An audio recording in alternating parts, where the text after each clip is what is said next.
فضائی حادثے میں ایرانی صدر کے جاں بحق ہونے پر پاکستان میں ایک روزہ قومی سوگ کا اعلان کر دیا گیا ہے۔ آپ کو بتائیں کہ وزیر اعظم کا ایران کے صدر کے ہیلی کاپٹر حادثے میں جاں بحق ہونے پر اظہار افسوس۔ انہوں نے کہا کہ اچھی خبر کی امید تھی، تاہم افسوس ایسا نہیں ہو سکا۔ وزیر اعظم ہیلی کاپٹر کریش ہونے کے واقعے کو بے چینی سے دیکھ رہے تھے۔ آپ کو بتائیں کہ وزیر اعظم کی جانب سے بھی گہرے دکھ اور افسوس کا اظہار کیا گیا ہے۔ انہوں نے ملک میں پاکستان میں ایک روزہ سوگ کا اعلان کر دیا ہے۔ انہوں نے کہا کہ کل تک ہمیں بلکہ آج صبح تک ایک اچھی خبر کی امید تھی کہ ہیلی کاپٹر مل جائے گا اور صدر ابراہیم رئیسی خیر و عافیت سے ہوں گے، مگر افسوس کہ ہمیں دکھ بھری خبر ملی، افسوسناک خبر ملی اور پاکستان ایرانی عوام کے ساتھ اس دکھ کی گھڑی میں، اس مشکل گھڑی میں ان کے ساتھ کھڑا ہے۔ پاکستان میں ایک روزہ سوگ کا بھی اعلان کر دیا گیا ہے۔ صدر اور وزیر اعظم کا فضائی حادثے میں ایرانی صدر کے جاں بحق ہونے پر انتہائی دکھ کا اظہار کیا گیا ہے۔ صدر پاکستان نے مسلم امہ کے لیے صدر ابراہیم رئیسی کی خدمات کو خراج تحسین پیش کیا ہے۔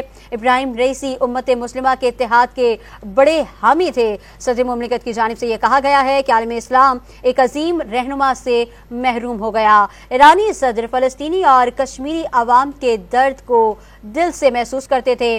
آج پاکستان ایک عظیم دوست کو کھو دینے پر سوگوار ہے۔ گزشتہ ماہ ایرانی صدر کی میزبانی کا اعزاز حاصل ہوا تھا اور آج پاکستان ایک عظیم دوست کو کھو دینے پر سوگوار ہے۔ پاکستان میں ایک روزہ سوگ کا اعلان کیا گیا ہے۔ ایرانی صدر فلسطینی اور کشمیری عوام کے درد کو دل سے محسوس کرتے تھے۔ عالم اسلام ایک عظیم رہنما سے آج محروم ہو گیا۔ ابراہیم رئیسی امت مسلمہ کے اتحاد کے بڑے حامی تھے۔ مسلم امہ کے لیے صدر ابراہیم رئیسی کی خدمات کو خراج تحسین پیش کیا گیا ہے۔ صدر مملکت آصف علی زرداری اور وزیر اعظم شہباز شریف کی جانب سے اس فضائی حادثے میں ایرانی صدر کے جاں بحق ہونے پر انتہائی دکھ اور افسوس کا اظہار کیا گیا ہے۔ کہا گیا ہے کہ پاکستان ایک مسلم امہ کے لیے صدر ابراہیم رئیسی کی خدمات کو خراج تحسین پیش کرتا ہے۔ ایک بار پھر سے اپنے ناظرین کو بتائیں کہ ایرانی حکومت نے ہیلی کاپٹر حادثے میں صدر ابراہیم رئیسی کے جاں بحق ہونے کی تصدیق کر دی ہے۔ ایرانی وزیر خارجہ امیر حسین، ایرانی سپریم لیڈر آیت اللہ خامنائی کے ترجمان اور مشرق آذربائیجان کے گورنر بھی مرنے والوں میں شامل ہیں۔ ہیلی کاپٹر حادثہ تبریز سے 100 کلومیٹر دور پیش آیا۔ ایرانی صدر صوبے مشرقی آذربائیجان میں ڈیم کا افتتاح کر کے واپس جا رہے تھے۔ یہ افسوسناک خبر آپ سے ایک بار پھر شیئر کر رہے ہیں۔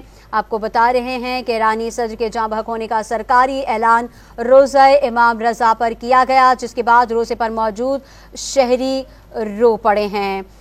صدر مملکت آصف علی زرداری کی جانب سے اس افسوسناک واقعے پر انتہائی دکھ اور افسوس کا اظہار کیا گیا ہے، جبکہ وزیر اعظم شہباز شریف کی جانب سے بھی اس مشکل گھڑی میں ایرانی عوام کے ساتھ ان کے شانہ بشانہ کھڑے ہونے کے عزم کا اظہار کیا گیا اور کہا گیا ہے کہ ہم اس مشکل گھڑی میں ایرانی عوام کے ساتھ ہیں۔